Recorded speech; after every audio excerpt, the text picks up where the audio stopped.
Brian, hey, Brian. Hello.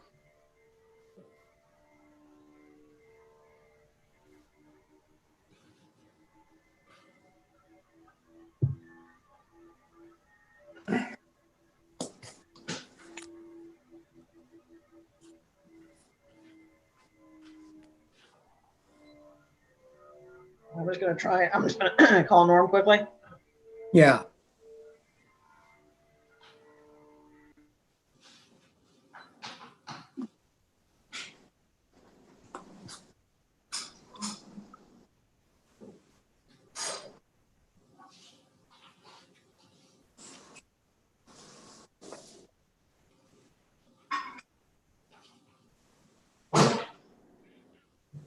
Hey.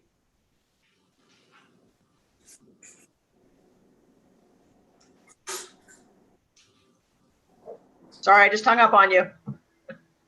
Looks promising. Everybody, am I in now? You are. Perfect. All right. I'm not hearing any responses, so You didn't hear me say yes? Can you hear me, Norm? how come I don't hear anybody? I got you, Norm. How come I don't hear anybody? Your speaker's Aha. turned up? Hold on.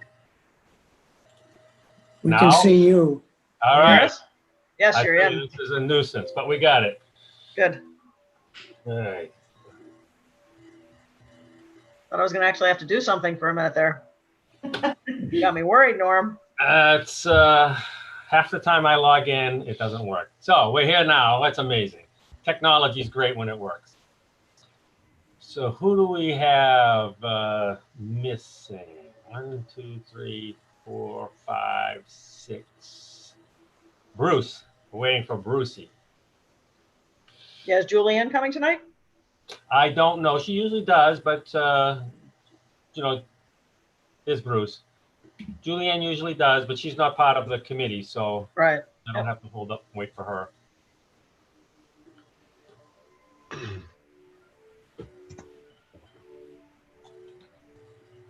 All right. One. So Bruce is not, he's muted. Mike is muted. It's just as well. All right.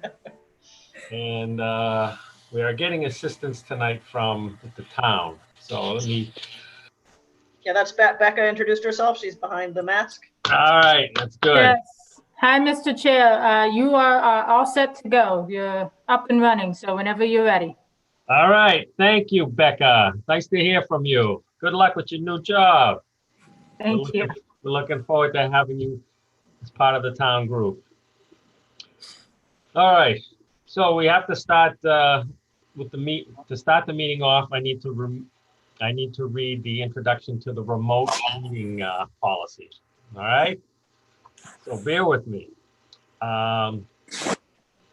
So I'm Norm Corbin, and I'm the chair of the Northborough Historic District Commission. This open meeting of the NHDC is being conducted remotely, consistent with Governor Baker's executive order of March 12, 2020, due to the current state of emergency in the Commonwealth due to the outbreak of the COVID-19 virus. In order to mitigate the transmission of COVID-19 virus, the town of Northborough has been advised and directed by the Commonwealth to suspend public gatherings.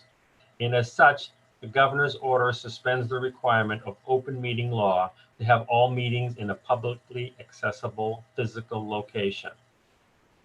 All members of the Northborough Historic District Commission are allowed and encouraged to participate remotely. The order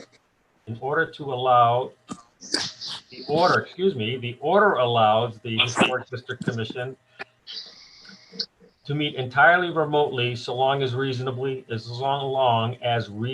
public access is afforded so that the public can follow along with the deliberations of the meeting. The public is encouraged to follow along using the posted agenda unless the chair notes otherwise. Members of the public who wish to view the live stream of this meeting may do so by going to Northborough Remote Meetings on YouTube by way of the link listed on the agenda. Ensuring public access does not ensure public participation unless such participation is required by law. This meeting will not feature a public comment section. So we got that done. All right. So I need a voice act. I need everybody, I'll go through a roll call, make sure all of the committee members are here. So we've got myself, I'm here. Mike DeShano, Yes, I'm here. very good. Leslie Harrison, Here. Bruce Shute. Got it. You're muted, Bruce. Here. Brian Smith, Here. Millie Milton, Here. Brian Swanson. Here. Excellent. And today we have some members of the Northborough Historical Society with us. I see we have Chuck Lindstrom. Yeah, Chuck is here. I see him. He's muted though. And is that the only? Oh, and then Richard Ferenchek. Got it. I know. Hi, Richard. All right. So we'll start with the meeting agenda.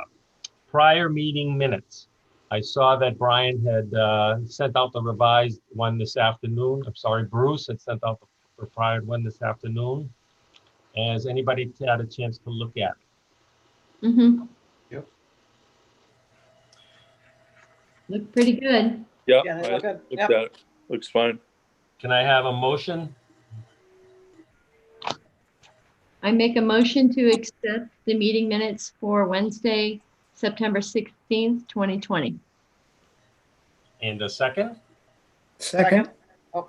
I'll do it with Brian, second that one. Yep. And I got to go through the roll call for the vote. So it's Mike, Approve. Leslie, Approve. Bruce, Approved. Brian, Approved. Millie, Approved. and Brian Swanson. Approved. And I approve. So that's good to go. Progress.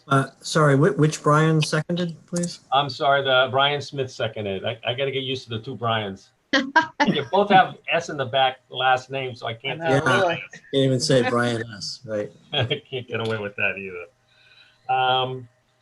If it's okay with everybody, since we have the members of the Historical Society here, rather than go through our regular meeting and then get to that topic, can we move that forward and do it right away? That'd be great. Yep. All right. Absolutely. So what we have is a request from the Historical Society for a letter of support for their CPA-funded project. And since I was participating in the application, Leslie, I'd like you to run this part of the meeting, and I'm going to pretty much bow out. Okay, All right? so who'd like to present? Well, I can present it if, but I had some input into preparing that. And my first question is, has everybody kind of reviewed the application that was sent out? Yes. Were there any questions? Anybody have any questions in particular that perhaps myself or any other members of the Historical Society could answer? I did not. Okay, I did not. okay. I have the document if people want me to pull it up or anything, or anything you want to look at. Okay. I mean, I can give you a brief synopsis of what we're trying to accomplish with this, if that's worthwhile. Yeah, I think Yeah. that would be, please. Yeah. So it's essentially, we need to paint the building, the Northborough Historical Society building, located at 52 Main Street in Northborough. And the building paint is peeling and in need of restoration. So this application is an application to the Community Preservation Committee to for the sum of $20,000, which corresponds with the quote that we received from our Target Painting from Sudbury, Massachusetts, to basically remove the spalling paint from the outside of the building, and then to do 2 coats of oil-based primer, and then 1 coat of a latex paint to kind of give us the completed paint application on the outside of the building. There is a small amount of carpentry work to be done around the foyer and the entrance of the archives building, which is attached to the back of the Historical Society. So we're hoping we could raise some money through the CPA process in the town of Northborough to help us do this restoration project. So the carpentry work is incorporated into, Yes, there's a small Okay. amount of carpentry work that will be okay, so done. that's all. So the quote is all inclusive. Yeah. Okay. I think it's broken down somewhat in the application. Does anybody have any questions for? No? I'm probably going to not obviously vote on this, since I had a part in preparing the application as well. I know Norm and I corresponded quite a bit in preparing this, so I'm not going to be able to vote as well. Chuck or Richard, do you guys have anything you want to add, or? No, I think the project has been well researched. The building is 160 years old, and it's used by about 4,500 of the town residents as far as for the Girl Scouts, and they're given tours and what have you. In addition to that, as far as it's kind of a jewel for the town itself, because it's an affordable place for other people to meet, such as a AA in town, Toastmasters International, Appalachian Mountain Club, and what have you. So it's really widely used by a group of just a cross section of town residents, kind of thing. And it's gotten to the point too, is Mike has done a masterful job as far as doing research and everything else, but it's very, very accurate what he said as far as the painting requirements and basically the restoration also. And it would really be a boon for the town itself, because it's gotten it's so widely received. In addition to that, there's programs every month. It's atypical because of the COVID, obviously, but as far as every last Friday of the month itself, there's well thought out and well presented. It's typically you might have between like 50 and 125 people attending these programs every month. Like I said, it's been in abeyance with the COVID now, but would basically ask your help, kind of thing, to help us with this historic renovation. Okay. Yeah, thank you. That's very helpful. I had no idea all those organizations used it. Mhm. That's I incredible. have questions. When is there any notes on when it was last painted? It's been. Could I add to that? Go ahead. Okay, it was last painted about 14 years ago. One thing that we neglected to mention, if you read the estimate thoroughly, this also includes inside painting of the main entrance of the foyer where the 2 stairways are. We're going to be painting just the ceiling area, but we're going to be painting the doorways. This is just part of the beginning of our whole project to do the whole building. I mean, this is to get off the ground. We're not included. We're going to be doing restoration of the shutters. This is just the first step, the major step in maintaining the building. So it is restoration, even though it looks like it's just paint. I mean, this is necessary, and this is the most visual thing. But I mean, there is not just the outside of the building, it is part of the entryway, and we do have other projects. So it is more of a restoration than just painting. So this is a long-term, and this is just part of the project. This is the major part of the project, but we've neglected, we have not kept up with the maintenance. You know, the building is a couple 100 years old, so I mean, we've got to do a better job of maintaining it. And actually, we should have started this two or 3 years ago. Yeah, so when would you envision doing it next? When you say you've neglected, how often do you think it should be done?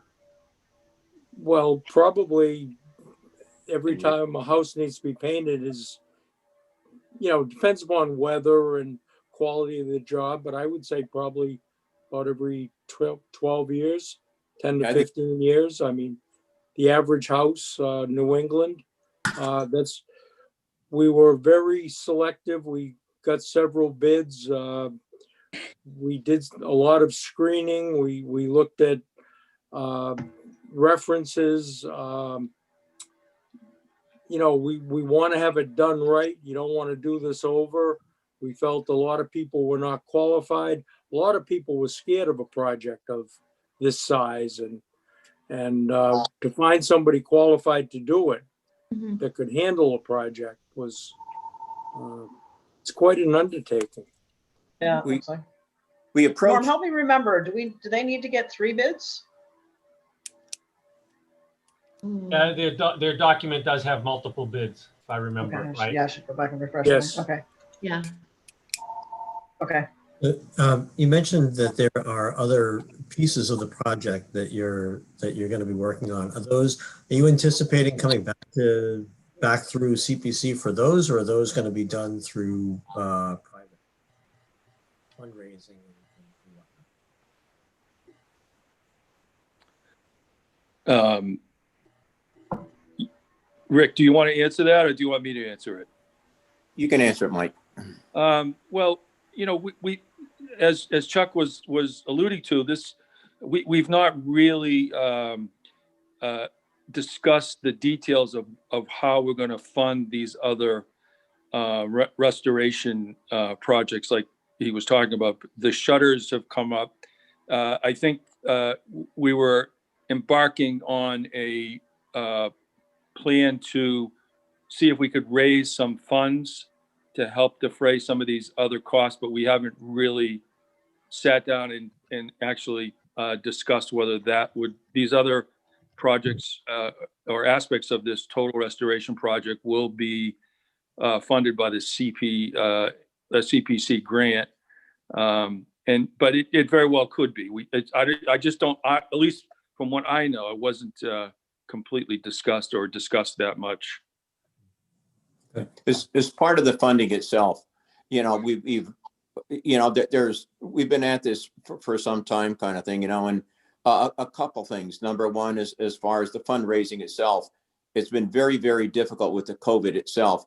But we've had in the past, we've had calendar raffles, we've had a thing at Chet's Diner, we've had a thing at the Apple Fest, and different ongoing programs itself.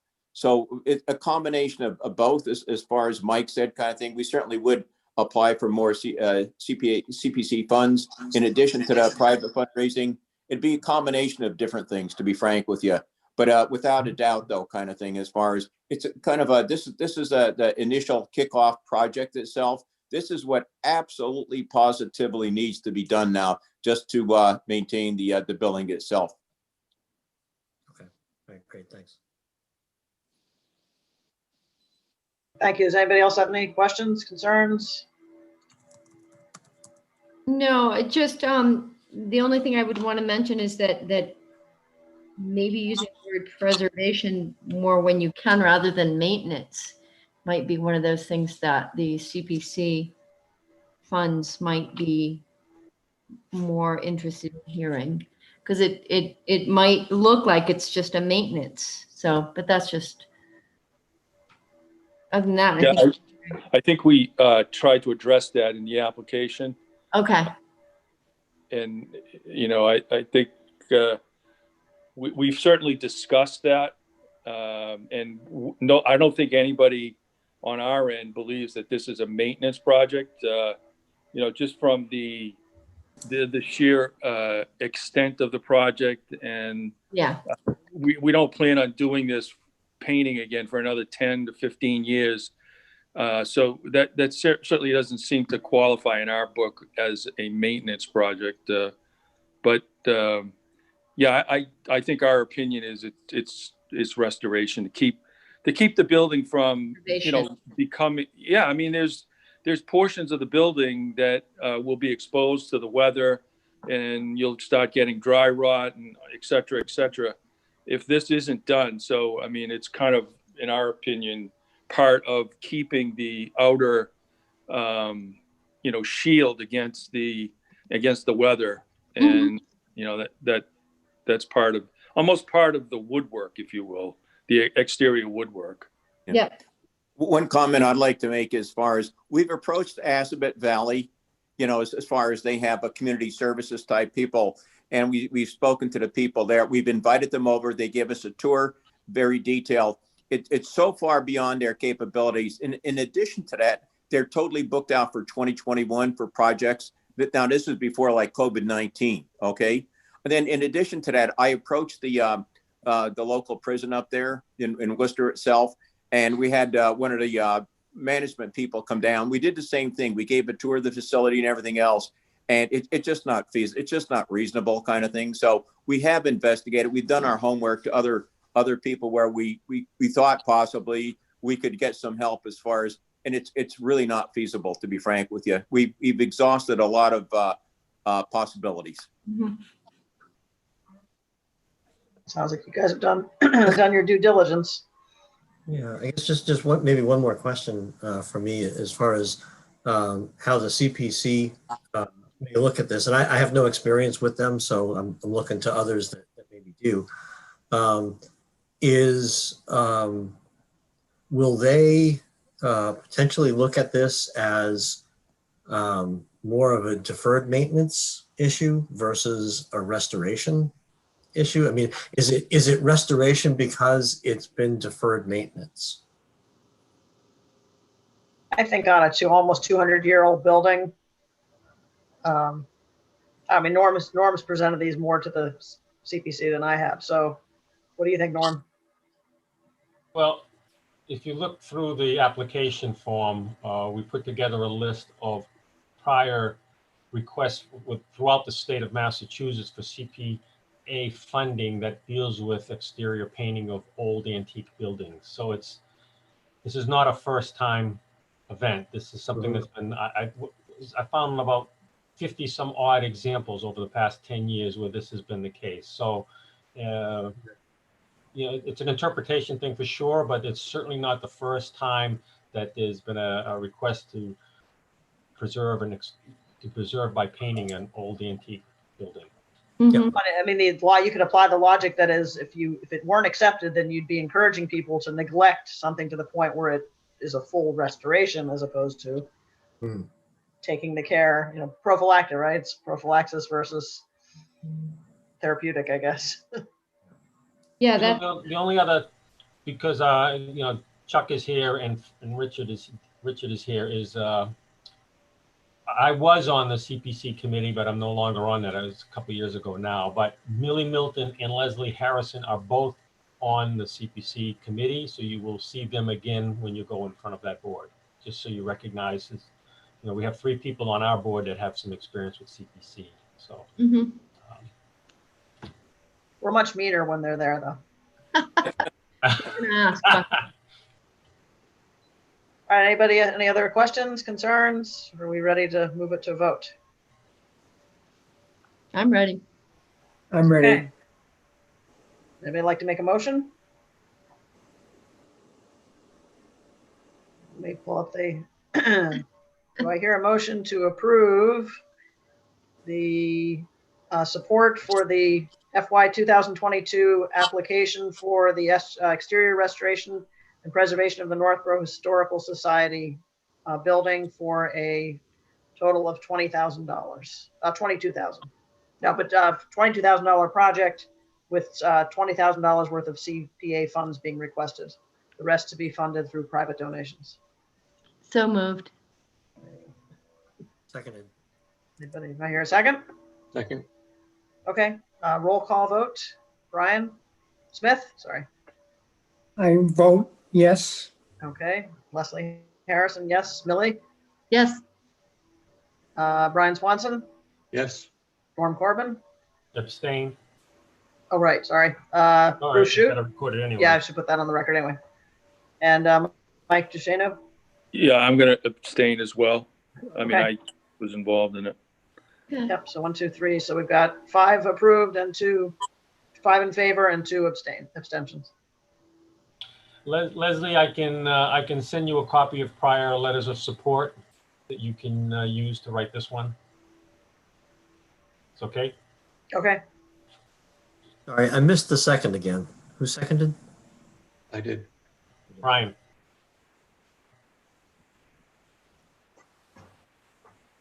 Oh, yeah. Brian Swanson. Yep. I'm not helping you, am I? So I think what I'll say, since we voted and approved, I think we're all set with this this section of our agenda. Appreciate you guys joining us and explaining what your needs are for the CPA funding. You're welcome to stick around for the rest of the meeting if you want to be entertained, or you can log off. That's up to you. But thanks again. Yeah, thank you for your help and support. It's really appreciated on all behalf right, of. welcome. Looks like a great Society. project. Thanks. Okay, thank you. Take care, guys. Bye-bye now. good night.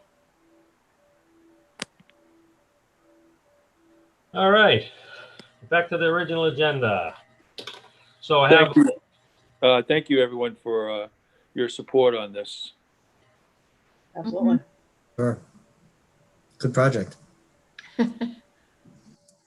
Yeah, we're really looking forward to getting that thing painted and moving on with some other stuff, like the shutters is the next, will probably be the next issue that we'll be trying to figure out. what I'd recommend is when you present to the CPA committee, Mike, is make sure, not everybody on the committee is aware of there is even a Northborough Historical Society. So you almost have to start at the beginning. Make sure they know it's on Main Street, it's in the center of town, and fixing up a building in the center of town is huge. It's a huge advantage, you know, from Yeah. a visual appearance of the town. So that'd be that's Well, my on that. and it's right across the street from the Gale House too, right? Yeah, you're right. Mention that. Little coattails. Yeah, I wonder if that's why the Assabet folks are so, it's such high demand. They certainly got a lot of exposure and good experience with the restoration of the Habitat for Humanity project. Huh? Yeah, I think the issue with that is they can't have students going up higher than 30 feet, and they didn't want anybody up there on a scaffold and possibly getting hurt. All right, so we'll move on now to a prior CPA request. The Brigham Street burial ground information. I talked to the DPW director, Scott, and I put out a request for quote for the interpretive sign for the Brigham Street burial ground. So I haven't heard from its expose signs. I haven't heard them yet. I only sent it out on Monday, so I haven't got a quote from them on that yet. But that's where we stand with that sign. The second one is the National Register for a Howard Street Burial Ground and Cemetery. The DPW has let a contract out for having someone prepare the National Register nomination documentation. It's the woman's name is Lisa Mausoff, Mausolf, and she's from Reading, Massachusetts. It's a $7,000 fee for her to prepare the documents and get us on the National Register. So that worked pretty quick, real quick. So that's the status of the 2 CPA requests that we have ongoing. I sent out a reminder about the next topic, which is the preservation plan we eventually need to pull together. Mhm. have you given any more thought? I just want to make sure we've kind of addressed the big picture items. We went through some of the small details and stuff, but from the big picture, 15 years from now, what do you hope we've accomplished as part of our responsibilities for preservation in the town of Northborough? What are the big ticket items you think we should be doing? I'm not worried about making a sign here or there, but for an example, one would be, we want to make sure we do something with education of the town about some history of the town. But is there anything you can think of that we haven't thought of already, or just to double check to make sure we are including it? Just thinking, keeping the Grange on our radar. No, we don't own Yeah. it, but Thank you for bringing that up. I got to bring that. That's another topic altogether. All right. Oh, that would be I missed that a last terrible one. loss, obviously. Oh,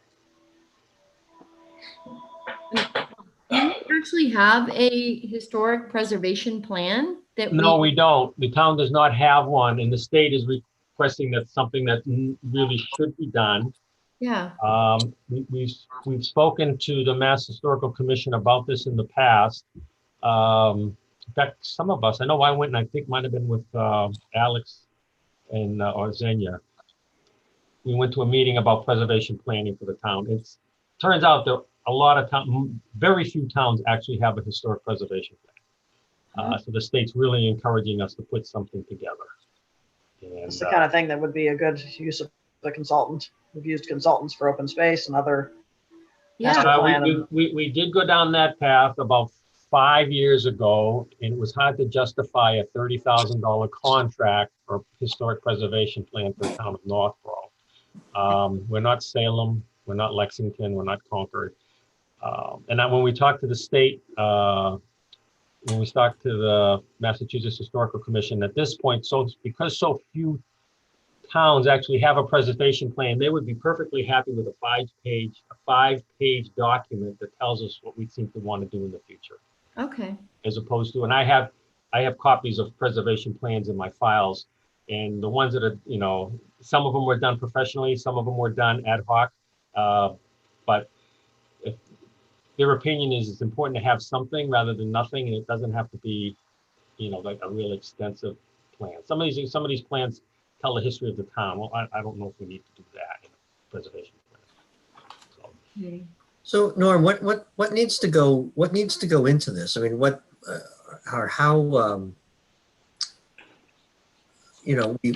developed the plan, we put together a 5-page document, and then what happens? What's the process there? Good question, Bruce. Well, ideally you would want to keep to the plan. So let's say, I don't want to do specifics right now. Let's say we want to increase the amount of property that's been historically preserved in the town of Northborough. So to me, the plan would list buildings, homes, or buildings and homes or artifacts, things that we should put a target to get some kind of preservation on. So that, we remember the three forms of preservation are a local historic district, National Register, listing in the National Register, and a preservation document on an individual property. Those are the three preservation plans for that kind of thing. So it would be a matter of saying, example, right now, the town of Northborough has 2 preservation restrictions in the entire town.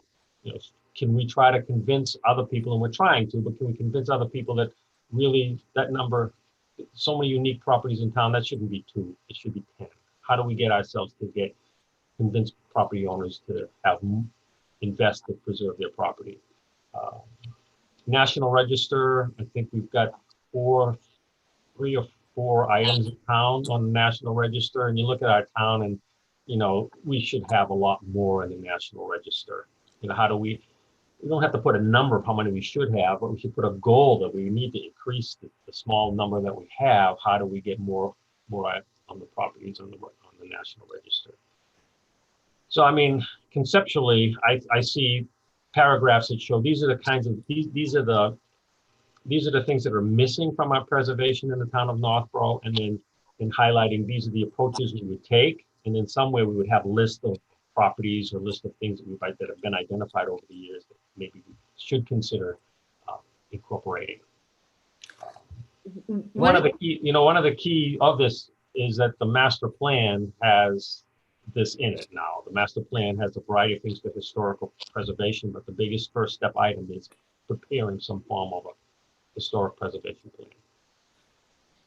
I'm just out of curiosity, what is the tool, or what are the tools, the parameters we use to identify something as a historic or a resource for the town?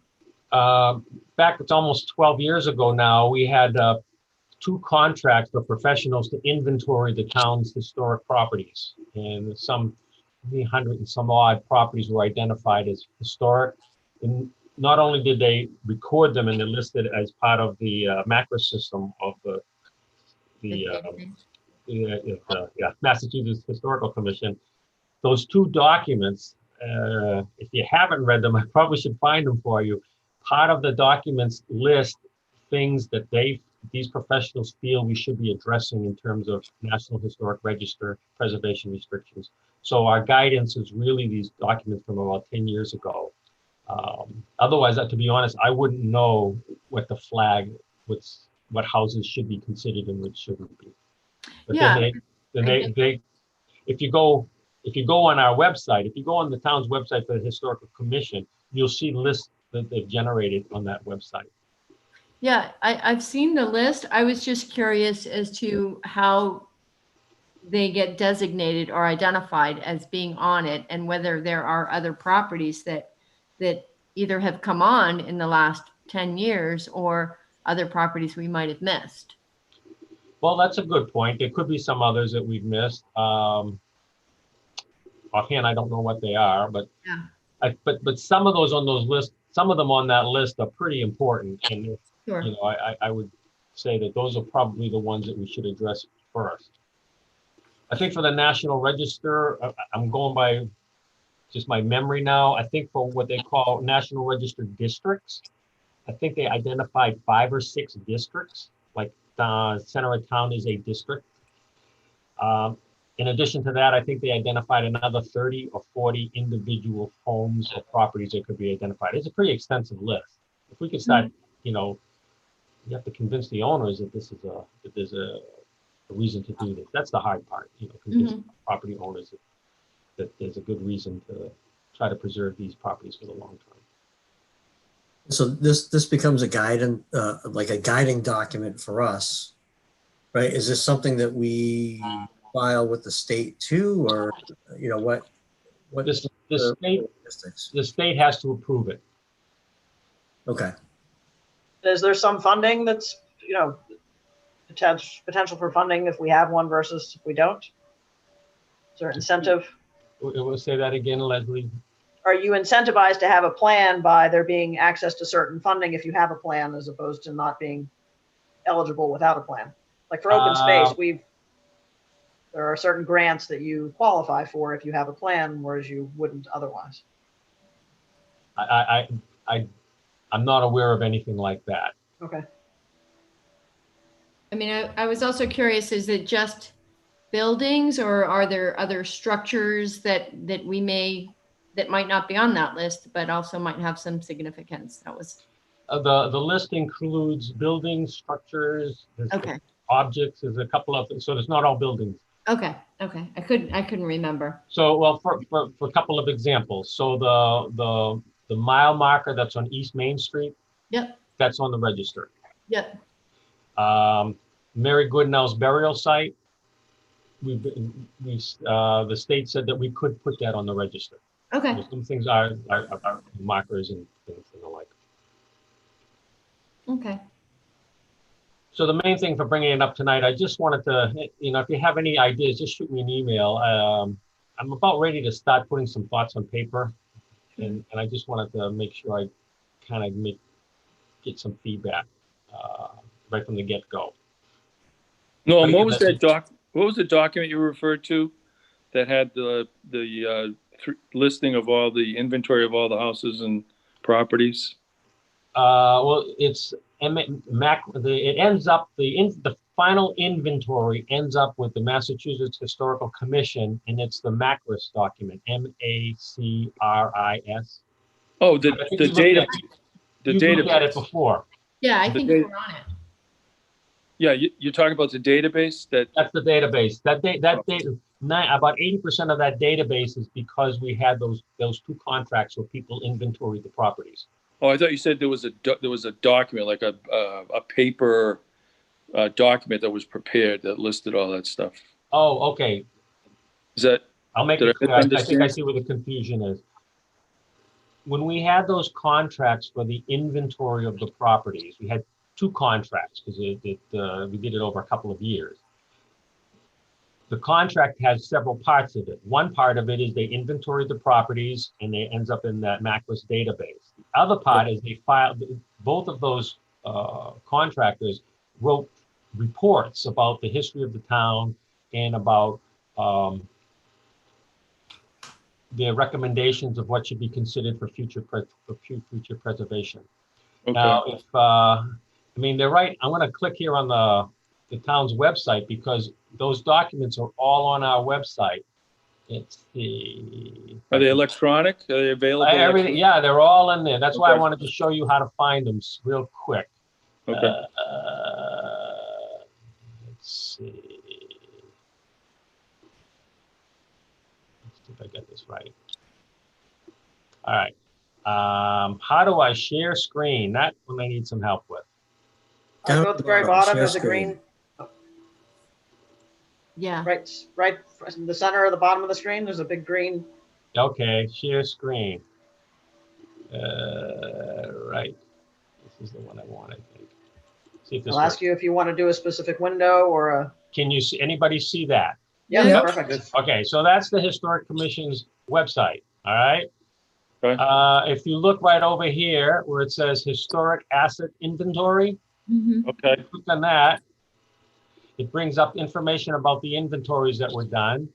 And see at the bottom, it says Final Report Phase 1, Final Report Oh, yeah. Phase 2. If you Okay. click on that, this is Yeah. Phase 1. It opens up the report. It's a 32-page report. This is from a Boston affiliates, and as you go through it, let's see, it talks about part of it is how they do the inventory and what they look for and stuff like that. And in the end, these are all of the buildings that they inventoried. So Appendix B, potential National Register nominations. Okay. And it lists, so Chet's Diner is on here. The Wild the Bush Home, which I'm very familiar with, is on here. And it lists everyone and why it should be on it. So it's very detailed. So that was Phase 1. If you remember when I went back, there's also Phase 2, which was done about a year or two later by a different firm. And it was a 27-page document. So they're very thorough. And maybe part of our homework is to reread these and remember what was done to guide us, because that's really going to be our guiding tool for the most part. What are they recommending and how do we approach it? Yeah, it would seem this would be the starting point for any kind of a plan in the future. And as you were describing, it would seem that, kind of the implementation would be to preserve a lot of the things that these guys talked about were worth preserving, right? Yeah, you're right. I think the more we talk about this, it's like this should be this should be where we start. Yeah. Yeah, I think I'm going to, I don't know about anybody else, but I'll probably download it, take a look at it, read it over, and become more familiar with it. I didn't realize that was there. Yeah, I thought it just had the inventory. I didn't realize it actually had recommendations too. Right, and I think Brian Smith might have been around. Brian Smith, were you around when we did these? I don't think so. So yeah, if you look on the date, they're 2007, 2008. I think I'm the only one that's been around that long. Yeah. So it's time to revisit it. You're the wily veteran, Norm. What was that? So, You're the wily veteran. Yeah. I remember it being one of the first EPA applications though. So Yes. we're talking about at some point preparing a document, i.e. the preservation plan, Right. which would be something that either we would prepare or we would pay somebody to prepare it for us. So, And I think it's something, since they only need a 5-page document now, I think it's something we can prepare. Yeah, when you say they, you're referring to who's The they? Mass Historical Commission, Okay. the Mass Historical Commission. And we would prepare this plan and submit it to them, and they would approve it, and then where would we go from there? Well, we'd also have to bounce it by the planning board in the town of Northborough, because it's a planning Okay. document. Yeah. We're looking for feedback for people, and we'll go from there is to start to try to implement it. So I think part of the plan is to come up with, milestones or what our approaches will be. And The ultimate goal would be all of those properties would be somehow incorporated in a plan to preserve the buildings. Is that the ultimate end? That all of those. yeah, that would be in a perfect world, but I think our goal would be to significantly increase the amount of properties that are currently protected today. I'm having a hard time thinking of how we're going to protect 350 some odd buildings. Yeah. But I think in reality is we can try to find the 10 or 15 critical ones, and how do we find a way to protect those?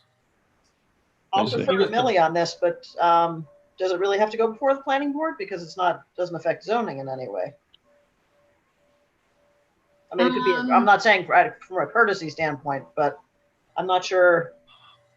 I'm thinking from a courtesy standpoint. That's what I'm thinking, maybe for a letter of support or a letter of input, I'm thinking. Yeah. Yeah. Think I got caught a couple of years ago where I didn't recognize I should run something by the planning board before I went to town meeting, and that backfired. So I'm realizing to make sure we do it the right way. Yeah, I think it's more of a courtesy than a. I don't think it's a bad idea to at least ask them if it's okay. Yeah. And when you say it goes in front of the town, does that mean town meeting? That was an experience I had for town meeting. This doesn't have to go in front of the town. That was just a learning experience. Right. Lesson learned. A lesson learned. Perhaps as we go through this process a little bit more, we can better define, what the ultimate endpoint would be, realistic endpoint would be for what we'd like to end up with as a plan. Yeah, and to be honest, I'm just having this conversation tonight, making me realize that the driving force for these are those 2 early documents that we really kind of need to refresh our memories on and go back and see what they have in them. Sure. I think it would also be helpful to sort of integrate it, or try to, as we're doing this, align it with our new plan, the master plan, and see what. Absolutely. Linking it to the master plan would certainly be the right thing to do. You're right, Millie. To take a look at that and see where that's focusing and see what we can tease out. Did I hear you say, Norm, that you have examples of other historic preservation plans from other towns? Yes, I do. I think I have 2 or 3. Is it possible that what's in the master plan could be lifted and excerpted and have that be the plan? No, the master plan doesn't have specifics for what the master plan tells the historic commission to make a preservation plan. The master plan said, yeah, it doesn't have anything. There might be some things we can cull out of it, but it's saying that this is what we need to do. So. Okay. All right. Michael, is that something you'd be interested? They're hard copies that I have. I don't have. Oh, absolutely. You could drop something off at your house if you want to see what other people have done. Yeah, I'd be very interested in taking a look at it.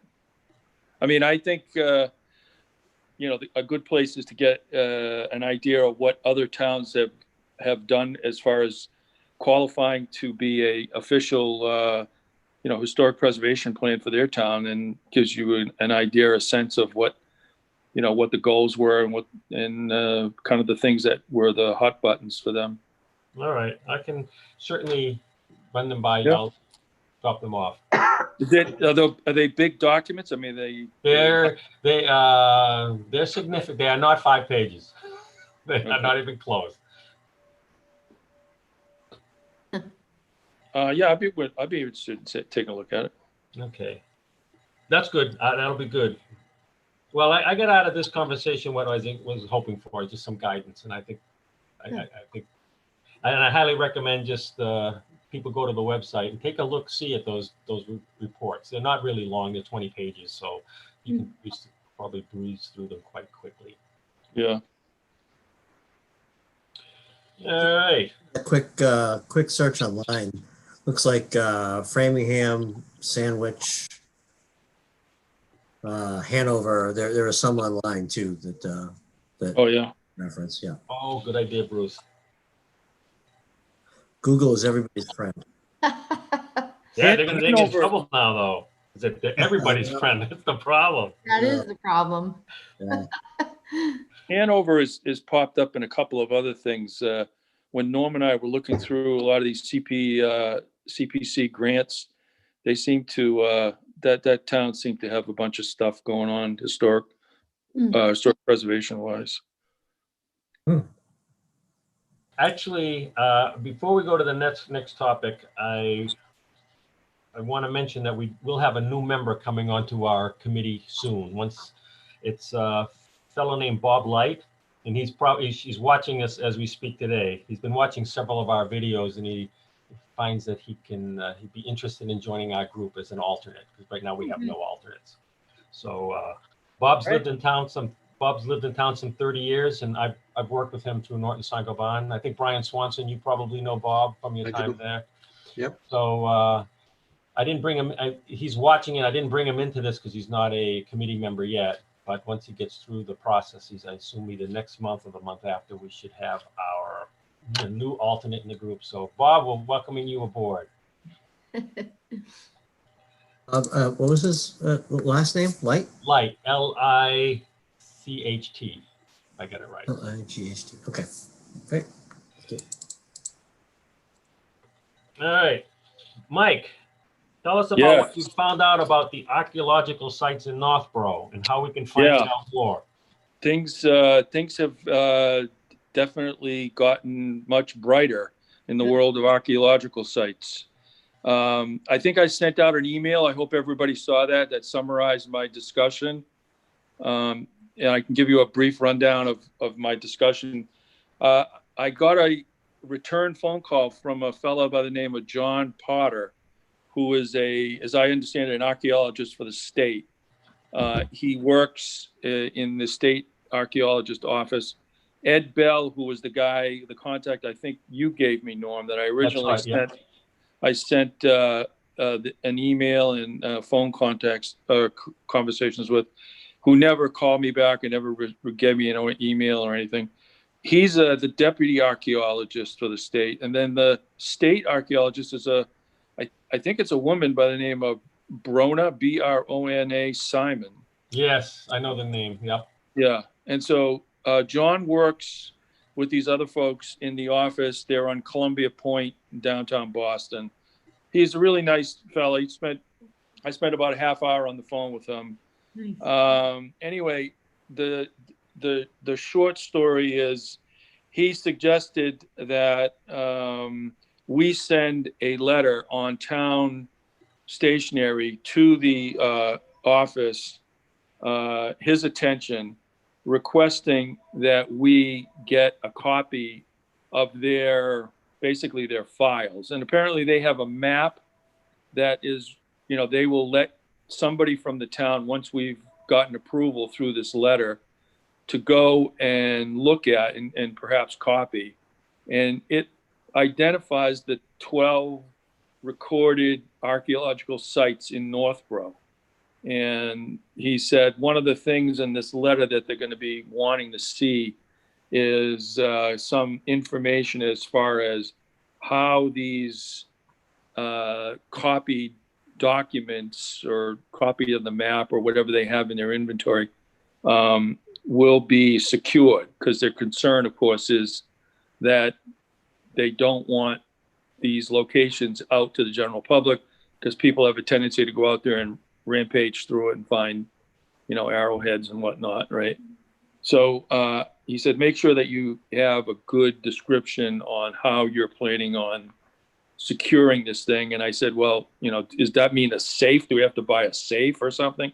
he said, no, a locked filing cabinet is typical, what they, what most places do. But once you send the letter, they'll then respond and send an invitation to representatives from Northborough to come and go through their files. And I get copies of what they have. And then per this letter, you'll put all the information in these secured files someplace, I imagine someplace in the town hall or town main office or something like that. So then we started talking about, some general stuff related to archaeological sites. And he suggested that a lot of towns, what they do is they hire a consulting company to come in and do a site-wide archaeological survey, because their information they have is somewhat sparse. It's like there was a rumor, or maybe an arrowhead was found someplace, or some indication that there was an archaeological site of significance, and that's basically all they have. I mentioned to him the Mastodon site, and he was very familiar with it. As a matter of fact, he gave me their identification number of that particular site and how they classify it. So they're familiar with the Mastodon site. And he said a lot of towns do these. They hire consultants. He gave me the names of 3 consultants that would do that for us. He said it typically runs between $10,000 and $12,000, and the deliverable from these consultants would be a report, identifying more detail as far as what these sites are and whether or not they're, what kind of I guess intensity, if you will, of the sites are. And so he said a lot of towns get CPA funding for the survey. Mm-hmm. And I happen to be in the middle of the CPA grant for the Historic Society, so I was pretty familiar with him. But basically that's it. It's this: send the letter on town letterhead, the issue of security, go to the office, you can copy it. And then he suggested that we do a grant to have a consultant come in and do a town-wide survey of archaeological sites. I mean, that's pretty much it. So, a couple of questions I have. Now, yeah. I know the Historical Society Museum has a complete display of arrowheads, and I think the arrowhead display actually mentions the location where they came from. Have you seen that in your meanderings through the museum? No, I have not. I didn't know that. One of the display cases. So I don't know if. So one thing would be, what does the society already know about sites? Yeah. The second thing would be, we haven't made this contact, is does the Northborough's town planner, does Kathy Jubert already have this information? I never thought of asking her, because it could be that information already exists in town hall. So I think it might be worth asking Kathy Jubert if she has information on the current sites. That's a great idea. Recorded, and they might be recorded from. It might be recorded from. I know that I think some of the arrowheads came from Indian Meadows development, so it could very well be that when these developments were going in around town, some of this was documented. Well, the one thing that I didn't mention, but while we were talking to this guy, I tried to get a sense from him as to whether Northborough is atypical of towns as far as these kind of archaeological sites. And he seemed to imply, though, he wouldn't commit because, he doesn't remember Northborough from any other town. But I think he was sort of leaning that, Northborough was one of these towns that was used quite it had the right, aspects of the town where there were a lot of Indian tribal use around here. Mm-hmm. And I think he certainly seemed to imply to me that that this area was an active area as far as Native American use goes. I know that there was some kind of excavation in Cedar Swamp Cedar Swamp is kind of borders Marlboro, Northborough, and Southborough. And I think if you Google Cedar Swamp there was a lot of information, archaeological information from that site. And I don't know if it's in the Northborough side or the Southborough side, or I don't know if it's the Marlborough side. But Cedar Swamp was another site I think that was recognized. And you know, I'm as you're speaking, I'm thinking probably 5 years or 6 years ago, I got an email, I got a mail in the mail slot for the Historic District Commission. Someone wondering about some development. I don't know if it was a development or with a developer or if it was a state asking. I'm trying to remember. This is old stuff, but I'm trying to remember. I think the story was I get a letter from the state in regards to a development in Northborough asking if we had done archaeological review of the property. And I think the answer at that time was no. But and now that I'm thinking about all the development going on in town, that maybe there is a reason to understand where these sites are and get some better knowledge about our our antique history. So that's actually what was making me think about it, Norm, is that there are a lot of developments that are hundreds and hundreds of acres that, and one of them is not far from where that Native American trail marker went up. Right. Off Dartmouth Street. Yeah. So my question became, how do we know if some of these planned or these development areas don't have archaeological artifacts? And how is that determined? How do we know what we don't know? So how do you protect what you don't know? And that's really kind of what the question became, is the state has 12 of them listed in Northborough, but how do we know where they are and how to protect them if we don't know where they are? Or is it something the state does? Do they have to find an arrow and then the state gets involved, which to me is kind of pointless of having them, because they're not going to get protected. Well, I think the way this fella, John Potter, was describing it, we certainly should write the letter. Yeah. We should have people go and look at this map they have and look at their information and interact with them at their office, which they're willing to do. And then from that point, we'll have, at least like you say, the basic understanding of where these locations are. And, if such a plan comes up, I would think somebody, I guess, in the planning committee would have an interest in this too, for exactly what you just said. Yeah. And then I think their concern, I know their concern is that they want to keep the locations confidential and secured so that it's not just destroyed. So That's but I think that kind of a certainly- double-edged sword, right? Kind of a double-edged sword with that, right? Because, if nobody knows that something's there, then they can, then they can go dig and put in a house foundation and, no one will ever know. Whether it's destroyed by accident or on purpose, Yeah. there's no way to protect it if you don't know. Yeah, that was interesting. Okay. Mike, I think you've done a great amount of work. That's appreciated. Yeah, this is great. Yeah. It's great that he called me back finally, and and he's awfully nice, and he was willing to.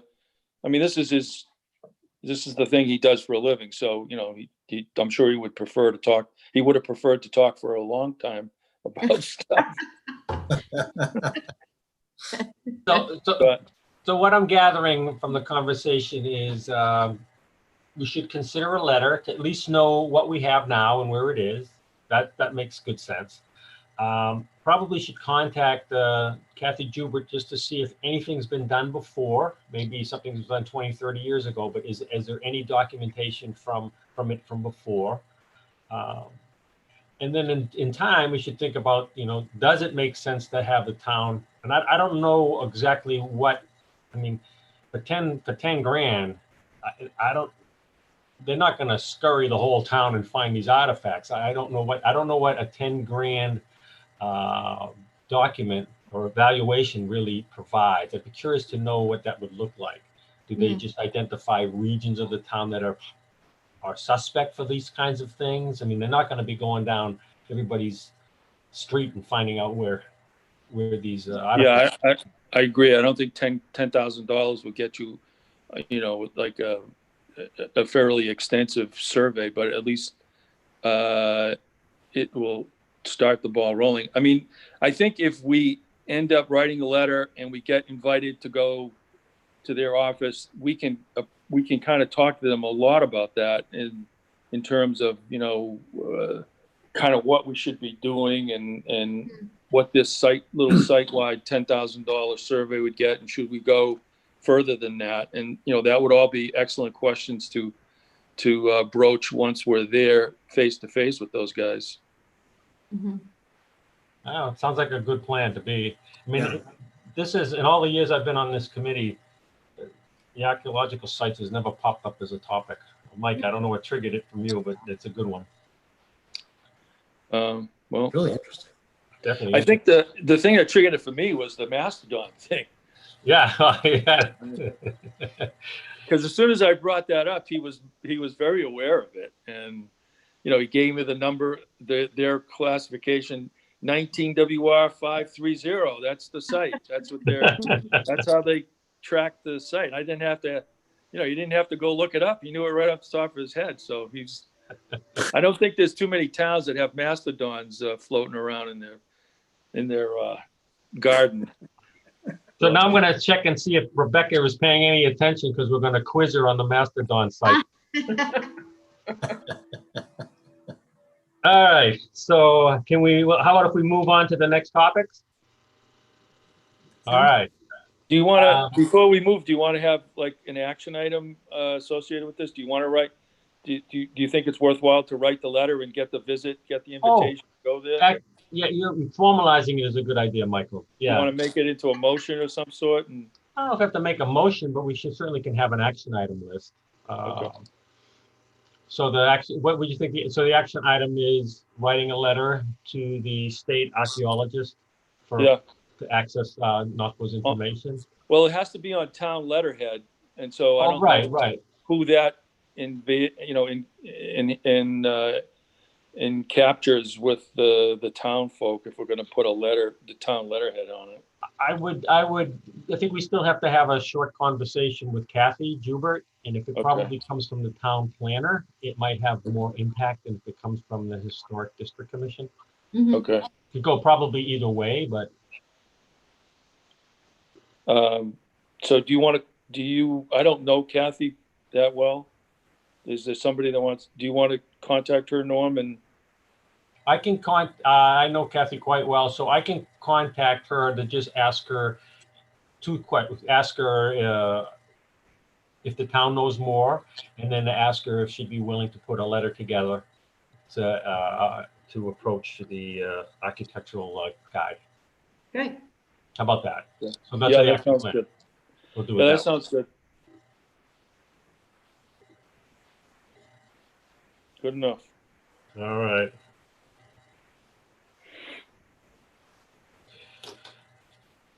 All right, new business. There's Norm, there's the Native American Trail signage. Is that something that Did I skip over that accidentally? Yep. Oh, I did. I accidentally skipped over. Yes, I've written an article for the Community Advocate regarding the new Native American Trail sign, but it has not been published yet, either online or on paper. It should be out within a week or two. So keep your eyes open. If it comes out online, I'll forward it to you.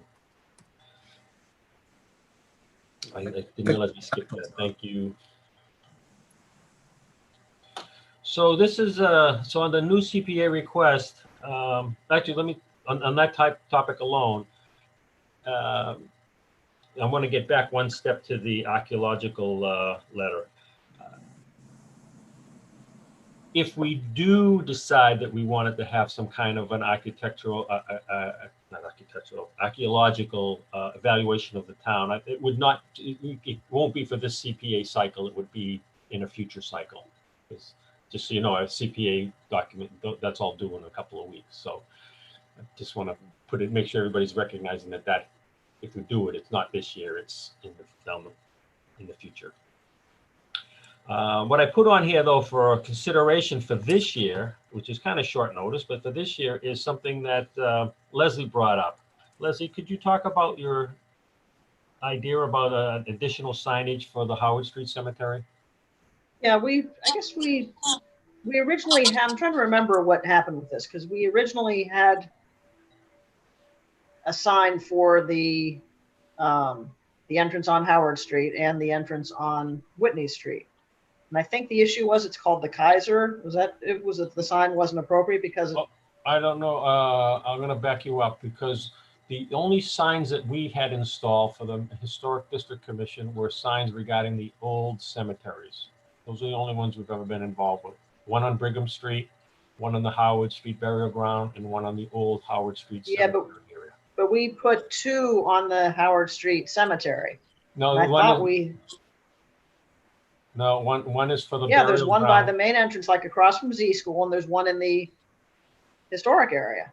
Right. So those are two the signs. two. Correct. Yeah. Right. And then we have a third one on Brigham, on the old. That's correct. Okay. So those are the signs I'm familiar with. Okay. But I thought that we had the second one was originally targeted for the Howard Street side. You know, there is one on and Howard that there was. Street. I'm sorry, on the Whitney Street side, Whitney Street, the Kaiser section. We weren't, I don't remember considering any other location than the 2 that we put in on Okay. Howard Street. But anyway, you're making so that's okay. So I was wondering what the history was. I'm misremembering the history then. I guess there is no history for the Kaiser section. The history started before you. That's the problem. The history started with Debbie Camo a couple of years before you. So that's the hiccup. But go ahead. So as I was driving by, I was thinking it might be whether we wanted to consider putting another marker on the Kaiser section, which is on Whitney Street.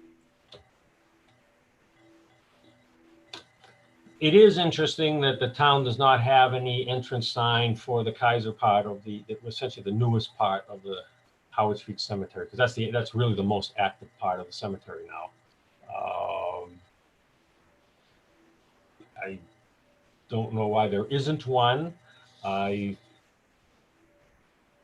don't know why. I think it's something we could help solve the problem. To me, it's got to be a problem. How do people know to get there? But I mean, if there's no historic nature to that section, maybe we can't justify putting one up either. I don't know. Well, why would you say we can't justify? Because it's not a historic section. All right, I have to pull the deed up, but I think the property was purchased from the Kaisers back around 1950, 1955. Okay, so then it would fall. So yeah, but we put. So I just want to throw it out there for discussion. I think what you're saying. I mean, is it something you would want to do this year, or is it something you would consider we should do down the road? Yeah, I think it's too late to be throwing things out for this year, personally. But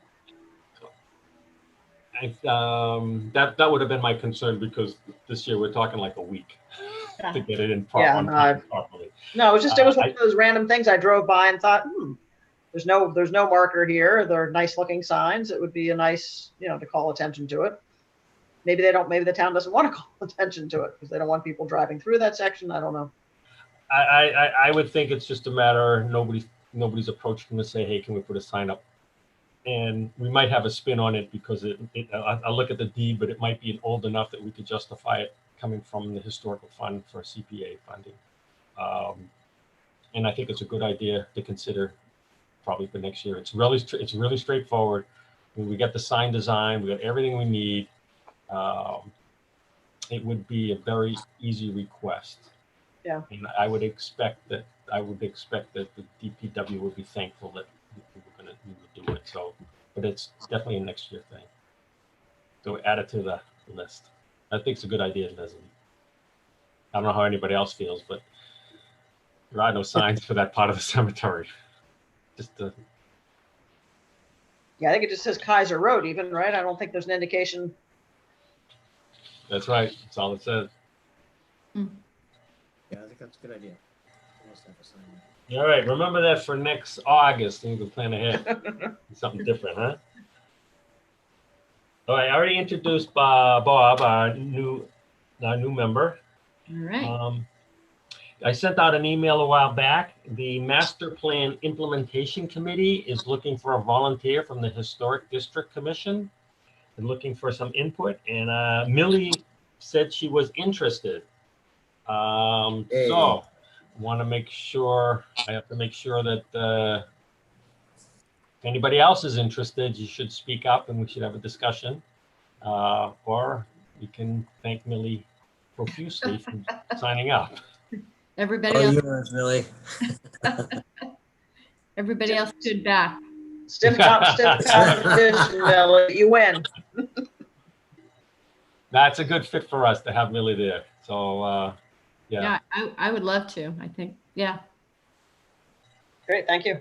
Great, thanks. Fun. Awesome. All right, you're in, Millie. Woo! All right.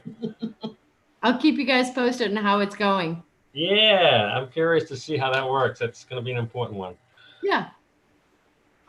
Any other topics that anybody can think of in the interim? All right. I don't have any mail. The next meeting date would be November 16th. Does that make sense to everybody? It's the regular third Wednesday of the month. I also want to thank Bruce for volunteering to be the secretary this year. November 18th. Oh, I had it the 16th. I had it on the 16th on the calendar. So somebody's paying attention. 16th is a Monday. I don't want that. It's the 18th. I had an error. I did that on purpose to see if anybody reads this. Yeah, it's November 18th. Thank you, Leslie. That's a good way to get it done right. As I said, Bruce is going to be the secretary for the year, which I really appreciate. And is there anything else anybody wants to discuss? I have one thing. I have one question to ask Millie. Yes. I noticed that the gold star is not in the front doorway of your building. And a couple of people also noticed it from the historic district, the Historical Society, and were asking me what happened to the gold star. And I said, gee, I don't know. I'll have to ask Millie about that. Do you have it? I do. Okay. Yes. Good. We took it down because the building is being used Okay. by my niece. Okay. And I just didn't want it to get ruined. So I do have it. Sure. and Good. Okay. Yeah. People were kind of curious, myself included, as to where it ended up. Yep. We have it. Good answer. And I'm actually thinking I might, I could talk to the Historic Society to see if they want it. I don't know if they have. Oh, they definitely do want it. Okay. Absolutely, they want it. Okay. Yeah. I can make that happen. Okay. Yeah. They would greatly appreciate having that in the archives. Great. Okay. Yeah. Because I have some paperwork that came with it as well. Oh, wow. Terrific. Yeah. So can you Yeah, can you explain? It's Ellsworth or Mac? It's one of the two. I think it's Ellsworth. Ellsworth. Mm-hmm. And what is it? That's where he lived before he went to Vietnam, and that's where the family lived. Yeah. And I guess as I understand it, Millie, you probably know better than I, but the mother decided she wanted it to remain with the house instead of her taking it. She left it in the front door. Is that right? The family did. Yeah, okay. The mom had passed away a number of years ago, but the family had left it with the house. Okay. Yeah. Very That's nice. something, I don't mean to impose, Millie, but is that something you would consider wanting to keep with the house then, if that was the family's wishes, or? I honestly feel that it would probably be better in a historical society or museum. Yeah. It really is it's a memento to the town, honestly. Yeah. One of their residents. So Yeah, it'd be kind of nice to keep it, but I don't think it has the same value as it does for people in the town. This is one of their residents. Yeah, makes sense. Yeah. Yeah, the concern with the Historical Society was, just, it was sitting there right in the front door, and anybody, a solicitor could come up, open the door and just take it and Right. walk off with it. So the concern was, geez, it'd be an awful thing to lose or have it stolen. Absolutely. And I agree with that. Yeah. Yeah. But no, thank you for asking. I'm glad you brought it up because it's one of those things that sort of got tucked away. So yeah. Okay. Thank you. Yeah, you're welcome. Anybody else want to participate, or are we done here? And if that's the case, somebody's got to do something. We'll see you on Saturday night for trivia. A few of you guys. Anybody Yes. anybody else who wants to play? I may have one more person joining, so I'll let you know. Oh, great. Okay, wonderful. Yeah, we look like we got about 55, 60, probably that. Oh, very good. Yeah, we're getting there. We're hoping for like 100, but so we didn't get as far as we wanted, but it still should be fun. Yeah. All right. Okay, so I sent out the link today. Everybody should get it. And I'll send a reminder out Friday night too. Great. Thank you. Thank you. I make a motion to adjourn. Thank you, Leslie. I'll second that. Okay. We'll see you guys all in a You gotta month. take a, and I think you some have of to take you a on roll call. Saturday. Huh? You have to take the roll call. Oh, yeah. Thank you. Got to do it the right way. I'm still not used to the system. All right. So we got a motion to adjourn. Mike. Zeno, Approved. Yes. Leslie. Yeah, absolutely. Bruce Shoot. Yes. Brian Smith.